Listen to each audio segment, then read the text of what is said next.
아침 식사는 장시간의 공복 상태에서 먹는 첫 음식입니다. 야식을 먹지 않았다면 12시간 이상 빈속을 유지한 경우도 있을 겁니다. 이럴 때일수록 아침을 어떻게 먹는지가 정말 중요합니다. 아침 식사는 보약이라는 말이 있습니다. 그러나 바쁜 일상에 쫓기다 보면 아침을 거르기도 합니다. 만약 아침밥을 거르면 에너지가 부족해 하루를 활기차게 시작하기 어렵고 배변에 중요한 역할을 하는 자극이 결여돼 장 건강을 위협할 수 있습니다. 또 배고픈 상태로 점심 식사를 하게 되면 보상 심리 때문에 폭식을 하게 됩니다. 그렇다면 아침 공복에 어떤 음식이 몸에 좋을까요? 건강한 아침 식사로 활기 되찾고 싶으시면 영상을 끝까지 시청해주세요. 안녕하세요. 여러분의 건강한 밥상을 책임지는 밥상보감TV입니다. 구독과 좋아요를 누르시면 건강에 대한 정보를 무료로 만나보실 수 있습니다. 아침 공복에 먹으면 하루가 건강해지고 각종 질병들이 사라지는 좋은 음식 5가지 지금 바로 알아보겠습니다. 아침 공복에 먹으면 좋은 음식 첫 번째는 꿀물입니다. 보통 일어나면 아침 공복에 따뜻한 물 한 잔을 권하는데요. 물 한 잔은 밤새 끈적해진 혈액을 맑게 하고 위장에 자극을 주어 변비 개선에 도움이 됩니다. 하지만 따뜻한 꿀물 한 잔이라면 이야기가 달라집니다. 꿀물은 감기나 아플 때 먹어야 하는 걸로 알고 계신 분들이 많으실 텐데요. 하지만 꿀은 아주 오래된 고대부터 몸이 허약한 사람에게 천연 영양제로 애용된 음식입니다. 동의보감에서 꿀은 속을 편안하게 만들고 장을 부드럽게 해서 배변을 돕고 독소를 배출한다고 기록되어 있습니다.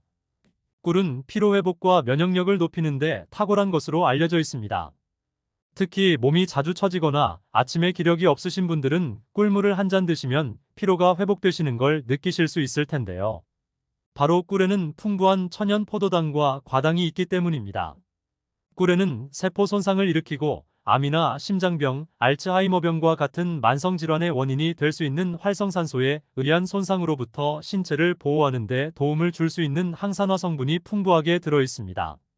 또한 꿀이 심혈관 건강에 미치는 잠재적 영향을 보여준 다수의 연구 결과가 있습니다. 특히 고혈압이나 심혈관 질환이 있으신 분들에게도 도움이 되는데요. 꿀 속의 플라보노이드라는 성분이 혈액에 쌓인 콜레스테롤을 감소시키는데 도움을 주기 때문입니다. 국제환경연구 및 공중보건저널에 따르면 꿀이 심박수를 개선하고 혈중 지방 수치를 조절하며 체내 건강한 세포의 사멸을 예방하는 데 도움을 주는 것으로 밝혀졌습니다. 임상고혈압학회 저널에 발표된 또 다른 연구에서는 적당한 양의 꿀 섭취가 40세 이상 여성들의 혈압을 낮추는 것과 관련이 있다고 하였습니다. 하지만 꿀이 좋다고 너무 많이 드시거나 너무 뜨거운 물에 타서 드시면 안 되는데요. 꿀을 너무 뜨거운 물에 타서 먹으면 비타민이나 효소들이 파괴될 수 있기 때문입니다. 아침 공복이시라면 미지근한 물에 꿀 한 스푼만 타서 드시는 게 가장 좋습니다. 아침 공복에 먹으면 좋은 음식 두 번째는 블루베리입니다. 블루베리는 2002년 타임즈에서 선정한 세계 10대 슈퍼푸드 중 하나이기도 합니다. 원래 베리류 자체에 항산화 성분이 풍부하지만 그 중에서도 블루베리는 대표적인 항산화 식품입니다. 항산화 물질은 나쁜 활성산소를 억제해 염증 예방에 도움을 줍니다. 또한 장 속의 유익균도 활성화시키는 동시에 장 속의 유해균도 억제해 유익균이 잘 자랄 수 있는 장내 환경을 조성하여 아침 대장 기능 향상에 도움을 줍니다. 블루베리는 심혈관 건강과 심장병을 예방하는 데도 좋은데요. 이스트 앵글리아대 연구팀이 2019년 발표한 연구에 따르면 6개월간 하루 한 컵 150g의 블루베리를 섭취한 그룹은 나쁜 콜레스테롤 LDL 수치가 낮아지는 등 심혈관 질환 위험이 12%에서 15% 감소했습니다. 이외에도 다수의 연구에서 안토시아닌이 심혈관 질환의 위험을 감소시키는 게 확인된 바 있습니다. 블루베리는 노화로 인한 인지 능력 저하를 예방하는 데에 도움이 되는 브레인 푸드로도 불리는데요. 미국 신시내티대 의과대학 보건센터 연구팀은 치매로 이행될 수 있는 경도인 지장에 65세 이상 노인 47명을 대상으로 진행한 임상시험을 진행했습니다. 그 결과 블루베리가 노인들의 기억력을 개선하고 뇌 기능을 활성화하는 효과를 확인했습니다. 여기서 주의할 점이 있는데요. 블루베리는 찬 성질을 갖고 있습니다. 몸이 찬 사람들이 블루베리를 과잉 섭취하면 설사, 복통 등 부작용이 발생할 수 있습니다. 따라서 하루 25알 이내로 섭취하는 게 좋습니다. 또한 씻어 드시면 안 되는데요. 블루베리의 안토시아닌은 폴리페놀의 한 종류로 과일의 색소입니다. 블루베리 껍질 쪽에 분포해 있는데 물로 씻는 순간 안토시아닌 성분이 모두 씻겨나가기 때문이죠. 따라서 씻지 않고 바로 드시려면 유기농으로 고르시는 것이 좋으며 건강한 아침 식사로 요거트나 샐러드에 넣어서 드셔도 좋습니다. 냉동 블루베리는 30분 정도 바깥에 자연 해동시킨 상태에서 드시면 맛과 효능 모두 최대로 누리실 수 있습니다. 아침 공복에 먹으면 좋은 음식 세 번째는 토마토입니다.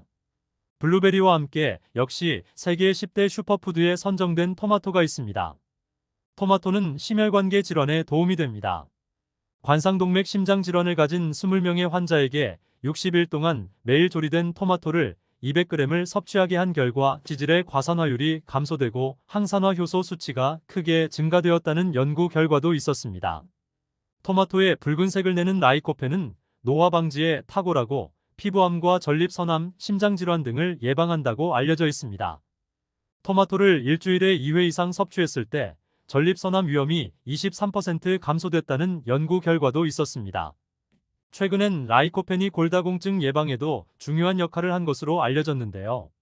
폐경기 여성에게 4주 동안 식사 중 토마토를 포함해 라이코펜이 함유된 모든 식품을 제한했더니 뼈의 산화적 스트레스가 증가했다는 연구 결과도 있었습니다. 라이코펜이 뼈에도 항산화제로서 중요한 역할을 하고 있고 골다공증 위험을 낮추는 데도 도움이 된다는 것이라 볼 수 있었습니다. 토마토의 하루 섭취 권장량은 2개 정도로 2개만 먹어도 하루에 필요한 비타민 권장량의 대부분을 섭취할 수 있을 정도로 풍부한데 특히 우리나라 식단에서 부족하기 쉬운 비타민 A가 풍부하답니다. 토마토는 칼로리가 낮고 포만감이 높아 부담 없이 먹기에 좋습니다. 다만 펙틴 성분이 풍부한데 빈속에 섭취할 시 펙틴이 위산과 결합해 위장을 팽창시키고 타닌산 성분이 위장 산도를 높일 수 있습니다. 그러나 토마토를 빨갛게 익을 정도로 후숙시키거나 열을 가해 조리해서 섭취하면 이러한 걱정이 사라집니다. 토마토가 완숙되면 항암 성분이 더욱 증가한다는 의견이 제기되었는데요. 최석현 서원대학교 교수가 최근 발표한 방울토마토 특정 물질에 관한 소견서에 따르면 토마토는 완숙이 되면서 항암 성분인 라이코펜이나 베타카로틴 등은 증가하고 알파토마틴 성분은 감소하는 것으로 나타났다고 하였습니다. 따라서 푸른빛이 도는 토마토는 완전히 후숙 후 드시고 요즘 시중에 완숙 토마토가 많이 판매되고 있으니 완숙 토마토를 구매해서 드세요. 아침 공복에 먹으면 좋은 음식 네 번째 마입니다. 마는 백제시대 서동유에도 등장할 만큼 오래전부터 먹어온 식품입니다. 겨울철이 제철인데요. 마는 각종 아미노산이 풍부하고 원기 회복에 효과적입니다. 마의 껍질을 까면 미끈미끈한 점액질 뮤신이 나오는데요. 뮤신은 위벽을 보호하는 역할을 해 속이 쓰리거나 위염이 있을 때 먹으면 증상을 완화해줍니다. 마는 당뇨병 환자에게도 효과적인데 혈액의 당을 세포로 흡수시키는 인슐린 분비를 촉진해 혈당을 낮춰주기 때문입니다. 또 마는 글루탐산, 아스파르트산 등 각종 아미노산이 풍부해 면역력을 높이는 데도 아주 좋은 식품인데 필수 아미노산을 충분히 먹으면 체력과 남성의 스태미나 증진에 도움됩니다. 그래서 마는 산에서 나는 장어라 불리기도 합니다. 이외에도 녹말을 분해하는 디아스타제와 소화효소인 아밀라아제가 들어있어 위장에서 편하게 소화되고 비타민 B군과 칼륨, 인 등의 무기질이 풍부합니다. 그럼 마를 어떻게 먹는 게 가장 좋을까요? 마는 생으로 먹었을 때 영양소를 최대로 섭취할 수 있습니다. 익히면 뮤신 등 영양소가 파괴되기 때문입니다. 껍질을 깐 뒤 잘게 잘라 생으로 참기름이나 꿀 등에 찍어 먹으면 됩니다. 마의 미끈거리는 점액질을 먹기 부담스럽다면 요구르트나 우유 등과 함께 갈아 드시면 먹기가 수월하답니다. 보관 방법으로 껍질을 깐 마를 오래 놔두면 색이 검게 변하는데요. 이를 막으려면 마에 묽은 식초를 바르고 보관하시고 생으로 보관할 때는 햇볕에 말린 뒤 신문지에 한 개씩 싸서 통풍이 잘 되는 곳에 두세요. 아침 공복에 먹으면 좋은 음식 다섯 번째, 계란입니다. 모두 아시다시피 계란은 완전식품으로 알려져 있는데요. 평소 걷는 게 힘들고 근력이 약해지는 게 느껴지신다면 꼭 섭취하시는 게 좋습니다. 계란의 풍부한 영양소들이 근육의 감소를 막는데 큰 도움을 주기 때문입니다. 단백질과 비타민 D, 셀레늄, 오메가3, 지방 등의 영양소 덕분에 근육이 감소하는 것을 예방해줍니다.